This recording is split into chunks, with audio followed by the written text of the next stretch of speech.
Yellow ચટણી, જેમાં બહુ basic ઇન્ગ્રીડિયન્ટ્સની જરૂર પડે છે અને ઇઝીલી બની જાય છે અને ખાવામાં પણ બહુ ટેસ્ટી લાગે છે. ચટણીની રેસીપી તમારી જોડે શેર કરું છું. ચલો આપણે સ્ટાર્ટ કરીએ. અહીંયા મેં શિંગદાણા લીધા છે, જેને શેકવાના નથી, કાચા જ યુઝ કરવાના છે. લીલા મરચાં છે, લીંબુનો રસ છે અને હળદર, મીઠું. આ બસ આટલા જ ઇન્ગ્રીડિયન્ટ્સની જરૂર પડે છે, આનાથી વધારે જરૂર નહીં પડે. મરચાં એડ કરીશું.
ચટણીનું ટેક્સચર તમે જોઈ શકો છો.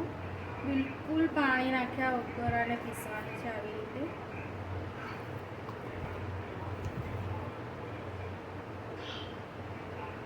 એકદમ થીક છે. મસ્ત રેડી છે આપણી રાજકોટની ફેમસ યલો ચટણી. રેડી છે આપણી રાજકોટની યલો ચટણી, જે એકદમ ઇઝીલી બની જાય છે અને નોર્મલી પટેટો ચિપ્સ જોડે ખાવામાં આવે છે. અને તમે શેની જોડે ખાઓ છો એ કોમેન્ટ કરીને જરૂરથી જણાવજો. અને રાજકોટથી કોણ કોણ જોઈ રહ્યું છે એ પણ તમે લોકો કોમેન્ટ કરજો. ત્યાં સુધી મળીએ આપણે નેક્સ્ટ વિડીયોમાં. બાય.